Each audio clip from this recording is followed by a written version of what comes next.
Hello, my friends, and thanks for tuning in. I'm Coach Pete, coming to you live from New York City, and you're listening to Dynamic Destiny on Transformation Talk Radio. We're here to help you get unstuck and keep moving forward toward your destiny. You can listen to the show on Facebook Live, your favorite podcast platform, YouTube, or my website, petecoaching.com. And today's show, we're going to cover a topic that everyone has to deal with from time to time.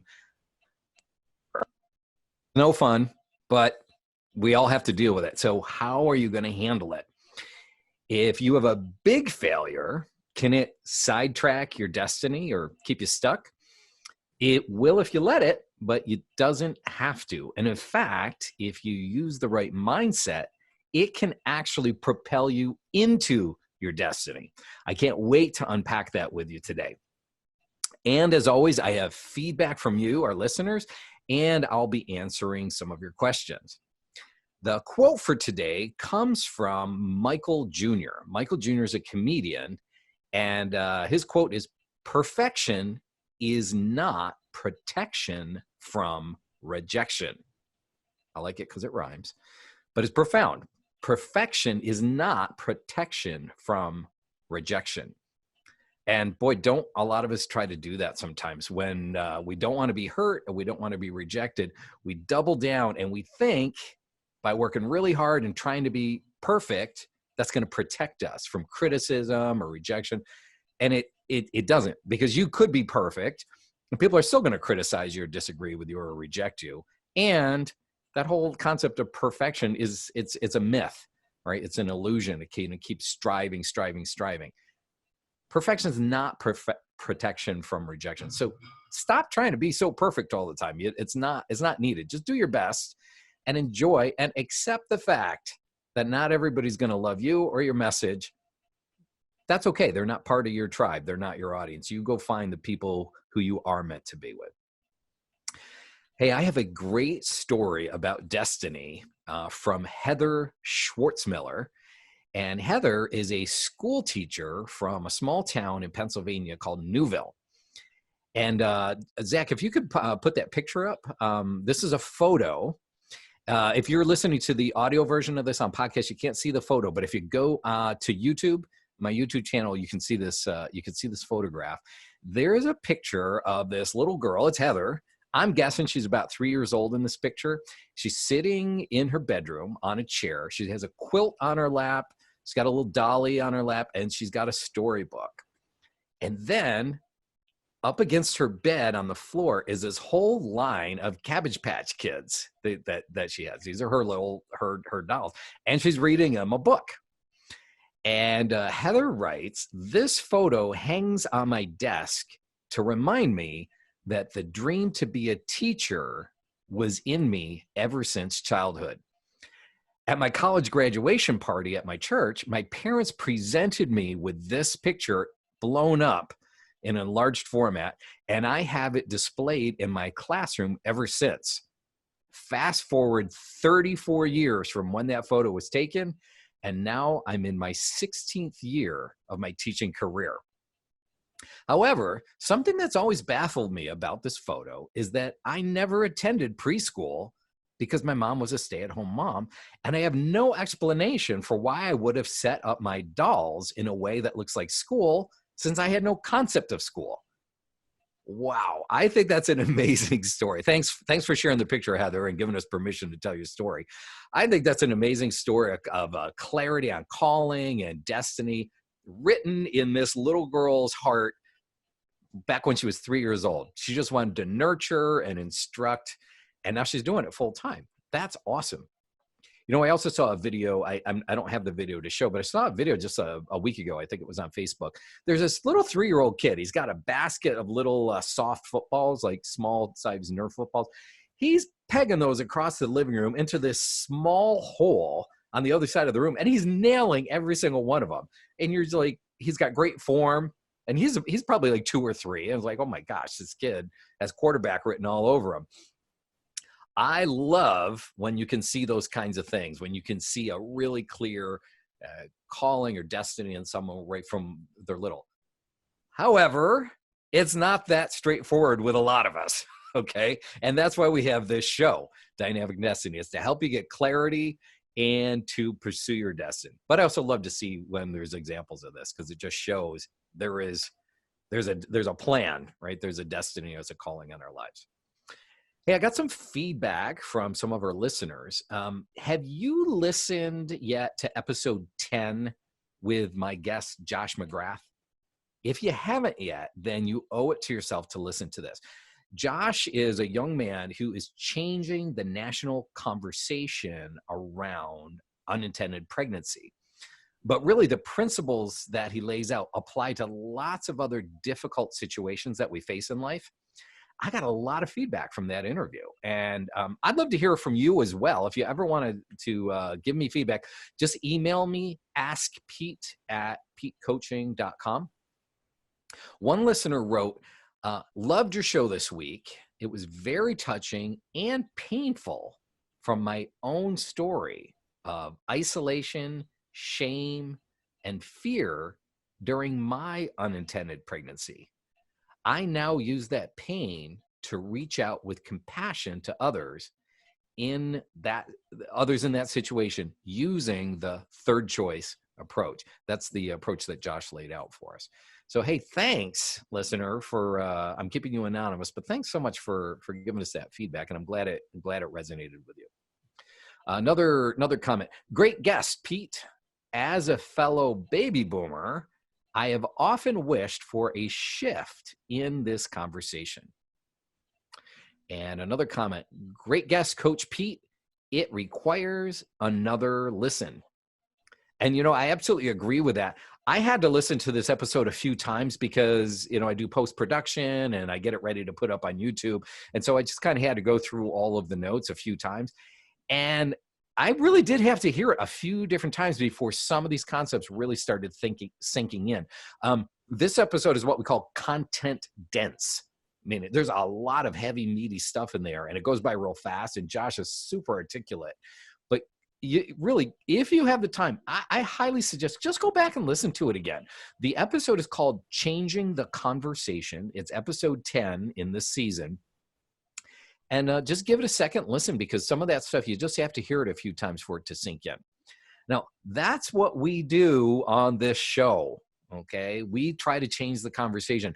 I am not here to tell you what to think. I'm here to give you new ways of how to think. And that's where transformation happens, okay? If what you were currently doing, the current approach you took was working, you wouldn't be stuck, okay? But a lot of us do get stuck. I get stuck a lot, and we need new ways, new approaches to look at things. And that's what we do. That's what we do on the show. So I'm so glad that you're here to join us. This is Dynamic Destiny with Coach Pete Cafarchio, and we're going to go to a break now. Hey, are your past failures holding you back from your destiny? What if they could actually propel you into your destiny? When we come back from the break, we're going to give you some new ways to look at your life and how to reinterpret some of those darker times you may have faced. Don't go away. We'll be right back.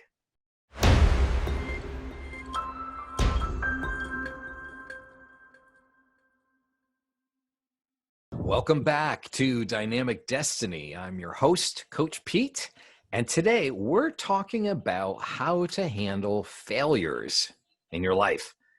Hey, failures happen to all of us, but how you handle it makes a big difference in how you pursue your destiny and how far you'll be able to go in life.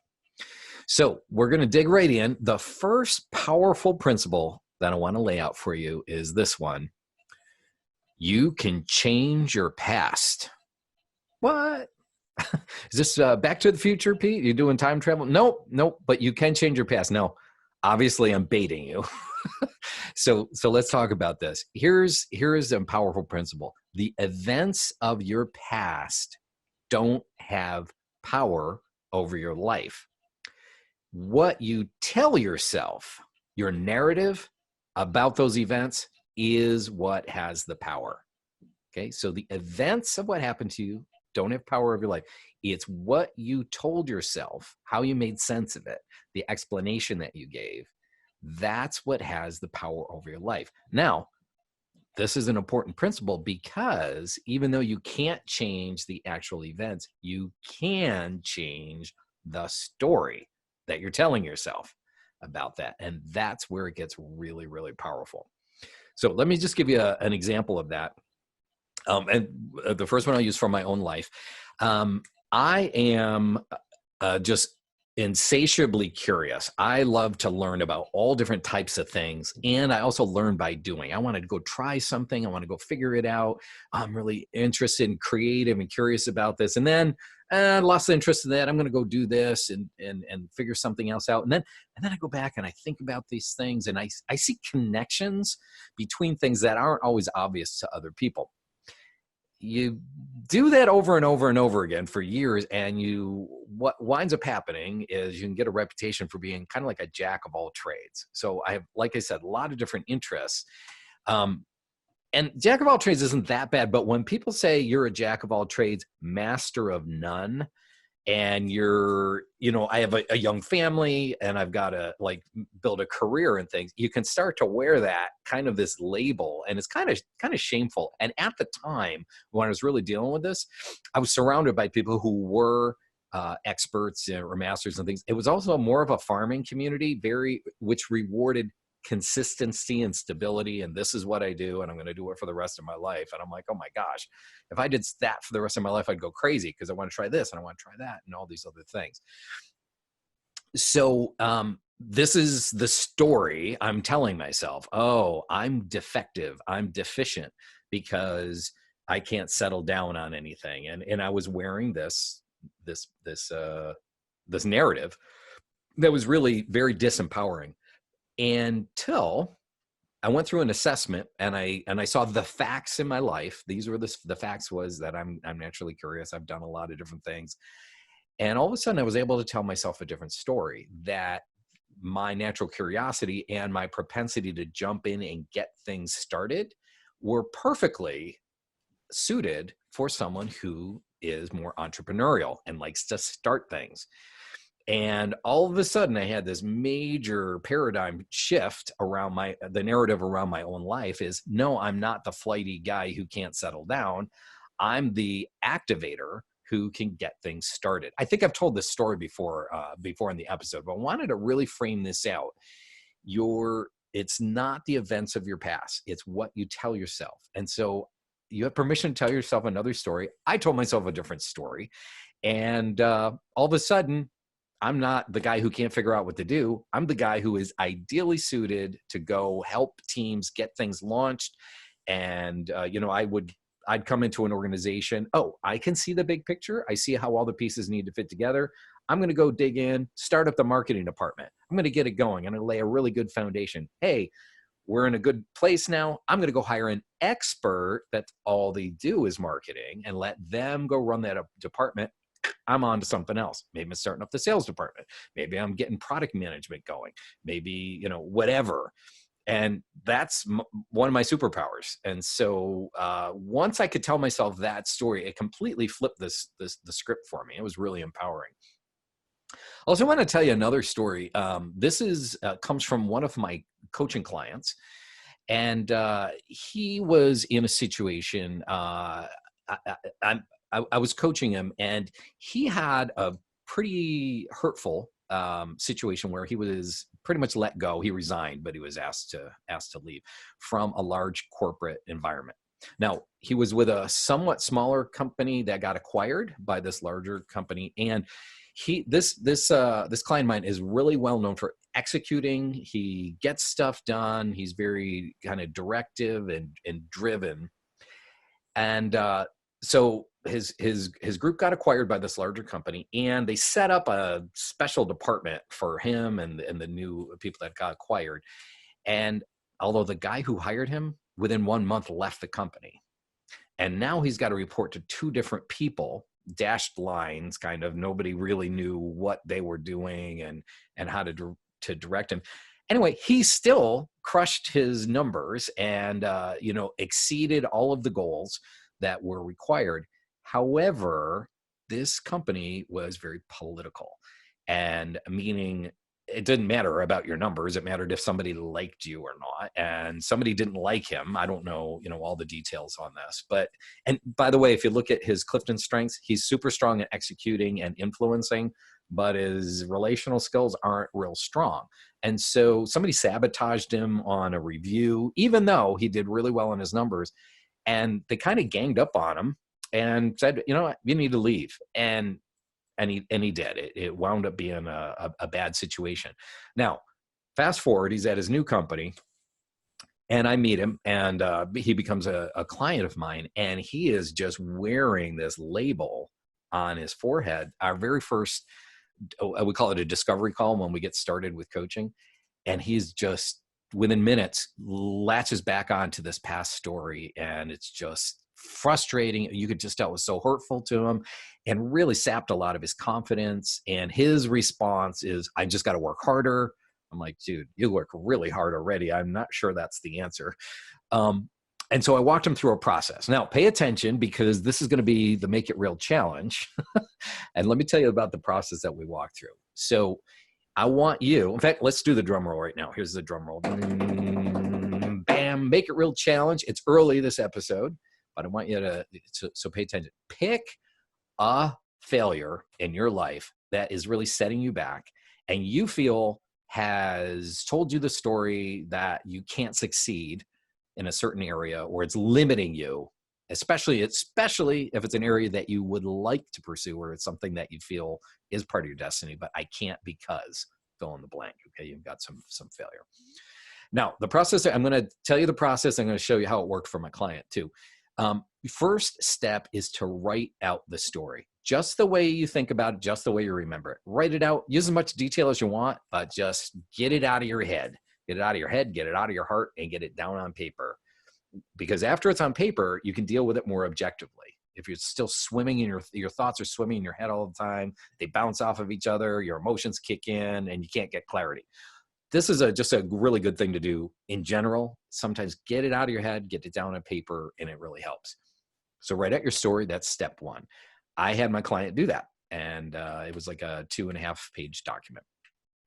The next step is you're going to go back through the story, and you're going to cross out.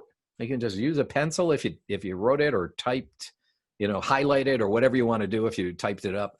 Cross out all emotion, judgments, blame, or bitterness that's in there. And the only thing that you want to have left in that story are facts. This happened. They said this to me. This, I don't want to hear, and I responded this, I felt angry. That's an emotion. Get rid of that. It's just, they said this. Okay, I did this. Whatever happens. So the only thing left should be facts. And then the third step is only looking at the facts. Tell yourself a different story, a different explanation. Now, you may need help with this. Okay, so an outside perspective from somebody who isn't wearing the emotional pain that you went through might have a lot more clarity, and they might really be able to help you. So, these Make It Real challenges work really well when you do it with another person, because there's some accountability. So why don't you try that and flip roles? You can each write a story, and you can each take a look at it and help each other and say, hey, well, maybe it was this. Now, in the case of my client, I'll tell you where this has led to.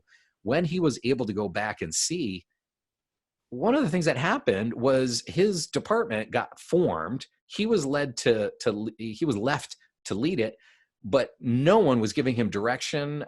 Even though he still exceeded his numbers, his sponsor, the guy who championed it, left, and he was just kind of left floating. He didn't know the political infrastructure of his company, and he was left out to dry, and he suffered for it. Guess what? After he left, they dissolved the entire unit within 6 months. So it was he was not set up to succeed right from the beginning. When he was going through all that, he did not know that. And if you're a conscientious person, we tend to blame ourselves. Like, oh, if I worked harder, it would have worked out. Not the case. There was no way he could have succeeded in this environment. Okay. It's just, he was just left hanging to dry. When we were able to go back and see that, my client had a marked change in his affect and in the way he looked at things. And no longer was it like this failure hanging over my head that I somehow have to atone for, or I have to make up for. Now it's like, oh, you know what? And we're not playing victim here, or we're not playing blame game. It was just the facts. I wasn't set up to succeed, no matter how hard I tried, even though I did do really well. And he was able to just take that whole period after we dealt with it and processed it a different way, tell yourself a different story, put it up on the shelf. Bye-bye. Just let it sit there. And now he's moving on with his life. The really interesting thing, I think, was that same client was then able to set up a whole new set of goals for his existing job. All of a sudden, we weren't talking about the same issues, the same goal issues anymore in his current job. He was, bam, now on to new sets of goals. He felt so empowered because he was able to make peace with his past. Remember, you can change your past. You can't change the events, but you can change the story you tell yourself. Okay, next powerful principle is something we've talked about before, but I want to bring it up again. It is adopt a growth mindset. A growth mindset says that failure is an opportunity to grow. I can learn to do new things, and when I get feedback, that's constructive, and I can learn from that feedback. The opposite of a growth mindset is what we call a fixed mindset. And unfortunately, that is the mindset most of us are trained in through the public education system. And that is, failure is a limit of my abilities. I'm either good at something or I'm not. And if I get feedback or criticism, it's personal. Okay, so my self-worth is based on my performance, and I'm either good or I'm not. And in that kind of situation, you don't want to try new things because you might fail. And if you fail, that's a measure of your worth, your self-worth. We got to chuck that and go to a growth mindset. That's failure's your opportunity to grow. And the big question is, am I learning from my mistakes? Okay, a real powerful book that I highly recommend is called Mindset, and the author's name is Carol, C-A-R-O-L, Dweck, D-W-E-C-K. Really transformative for me and a lot of people that I know, so I highly recommend it. Mindset by Carol Dweck. Growth mindset, adopt that. Failure is your opportunity to grow. Okay, so I am Coach Pete, and you are listening to Dynamic Destiny Radio. Hey, what's one of the biggest barriers to success? What do you think? Biggest barrier to success? When we come back from the break, we're going to answer that. So stay tuned. We'll be right back. Hey, we're back on Dynamic Destiny with Coach Pete, where we unpack your powerful potential. As a reminder, you can catch archived episodes and get lots of helpful content for free and resources at petecoaching.com. On this show, we've been talking about how to navigate failure. And here's another principle. I love this. It's an acronym, and it's really easy to remember. The word FAIL, F-A-I-L, stands for First Attempt in Learning. FAIL, first attempt in learning. Okay, that's a different way to tell yourself about failure. Okay, not like pass, fail, made it, didn't make it, good enough, not good enough, is I tried. It didn't work out the way I had hoped, but what did I learn along the way? So it's a different way to reframe that. Now, a lot of times failure is painful in some way. Maybe it's a reputation thing. Maybe it was a relationship thing and it hurt. But the question is to ask, what did you learn from this? You paid a price for that lesson, so value it. It's like, oh, I paid. I paid with blood, sweat, and tears, or I paid with relational pain or emotional pain or stress or something. But I bought something. Okay, it was more valuable than a college education. I learned that lesson. I paid for it. What did you learn? That's the question to ask. Okay. And what did I learn is not just like what not to do next time, okay, or like why did I screw up and how can I avoid that again? Yeah, I mean that's natural. We want to think that way, but really, you really did learn some very positive things most of the time along the way. So ask yourself, what were the positive things that you learned? Uh, Let me give you an example. The first time I did an online course, I put it together. It was called Decoding Your Destiny. It was an online course, and I was going to charge $99 for it.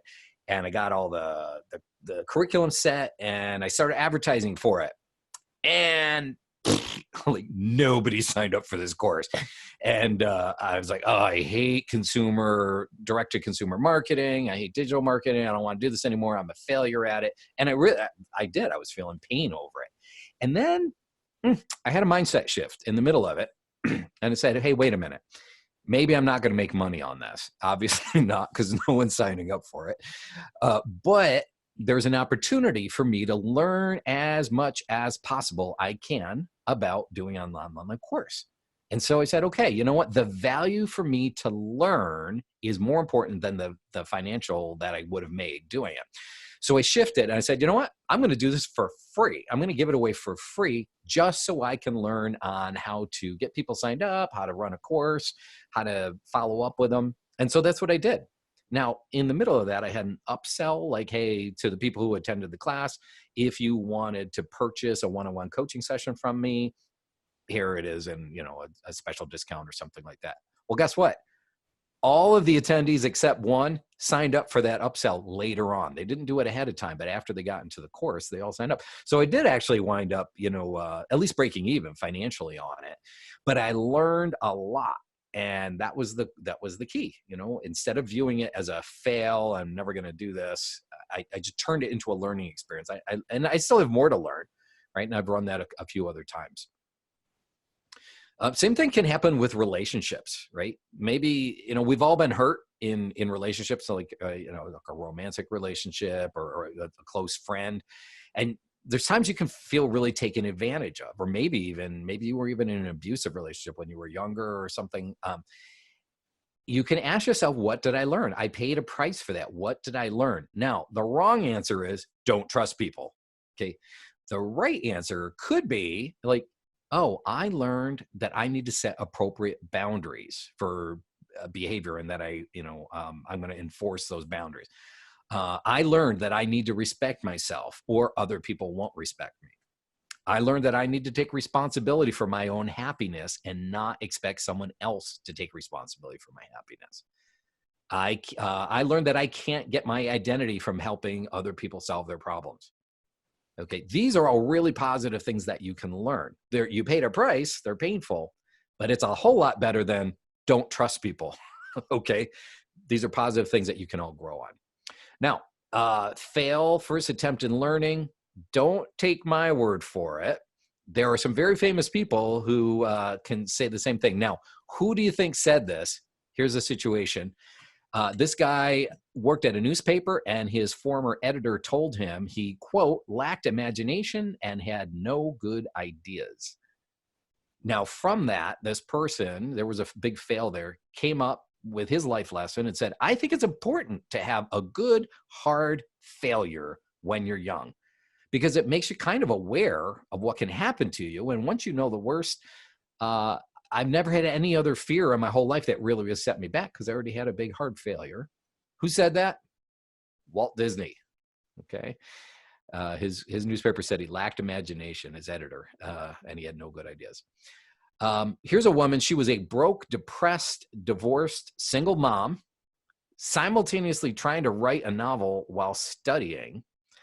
And what she learned from that experience, she goes, it's impossible to live without failing at something, unless you live so cautiously that you might as well not have lived at all, in which case you fail by default.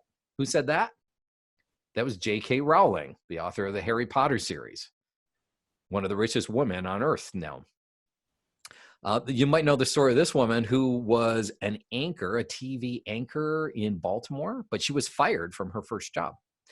And her lesson that she came away with, she goes, you know what? I've learned there's really no such thing as failure. Failure it's perceived as failure. It's just life trying to move us in another direction. That was Oprah Winfrey. And here's another quote from an athlete on failure. He said, "I've missed more than 9,000 shots in my career.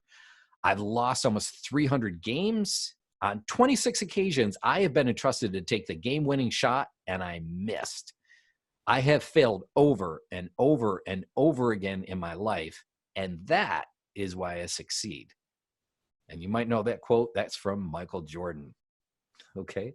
So these are all people who have learned one of the keys to success is embracing failure, learning from it, and not just being stuck and licking your wounds. Okay. What did you learn? You might need some help to figure that out, but how to move on. Okay.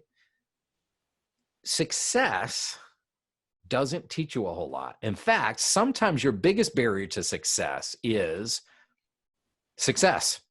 Okay. Sometimes your biggest barrier to success is a previous success. You may think you have something down pat and try to repeat it, but there was really probably a combination of factors, and some of them you might not have been aware of, right? You might have had other team members that were working with you, and you didn't, you discount the contribution they made, and maybe you overinflate the contribution you made, and you're like, oh, I'm a rock star, I can do this. Well, not without your team, you can't, and it's easy to forget that.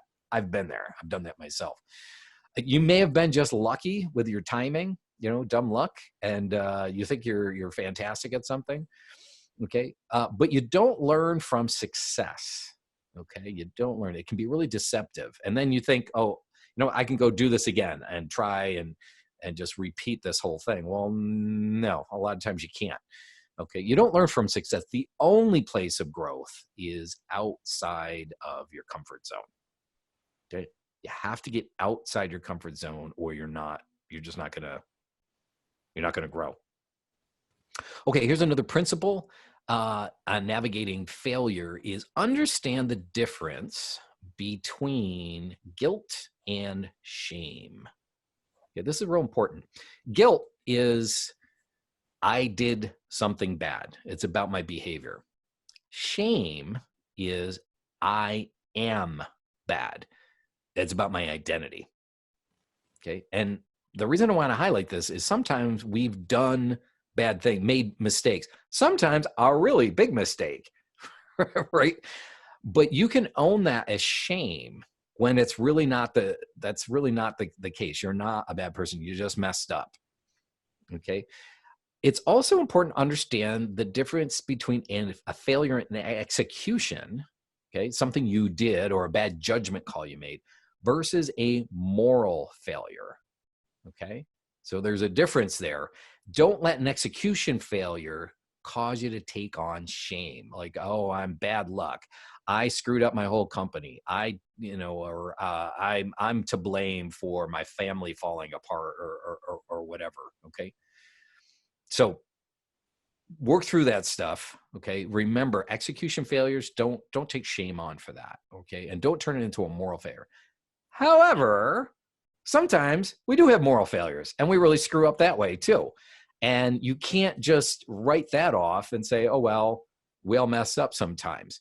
Okay. The Bible talks about this situation where when you feel guilty about something, when you have a moral failure, you have thoughts that will simultaneously either accuse you, like, look what you did, and you can never just shake that. We can carry that for years, accuse you or defend you. And you try to build yourself up and try to build defenses and say, well, it wasn't really my fault. Okay. And we get stuck there. But neither of those approaches, living under accusation and guilt or trying to excuse things, another way to work that, one of them is, people often turn to religion or other practices that try to make up for the mistakes they made. That's like being on a treadmill. Like, I'll try harder. And, I just can't seem to shake this something inside me that keeps wanting to do selfish things. Bible calls that sin. Right. And, or you can try to excuse it all. And that's really kind of the medication route or the change your philosophy thing or anesthetize yourself. Well, we're all screwed up and it's just not a big deal. And we're just going to, deal with it or, forget about it. Try to change the rules.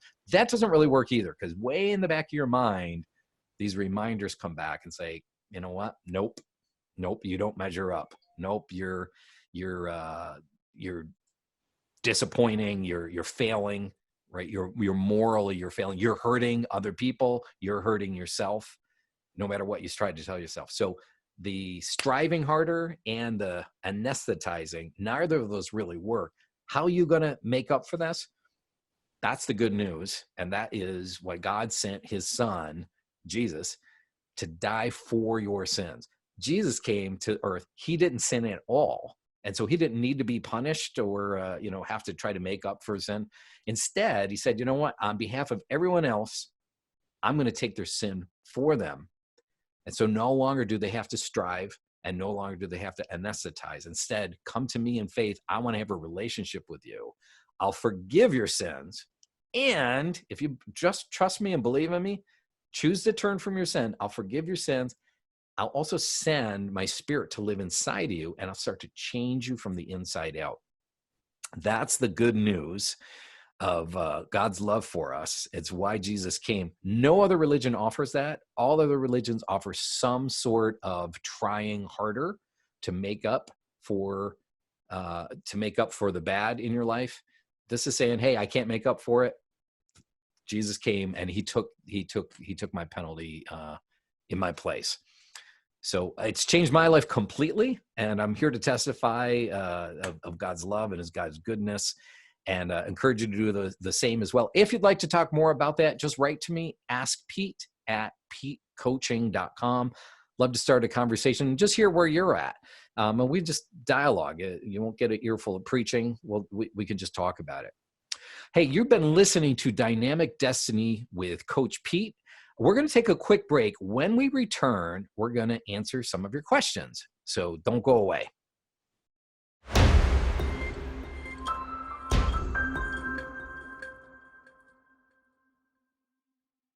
Hey, welcome back to Dynamic Destiny with Coach Pete, the show where we unpack your powerful potential.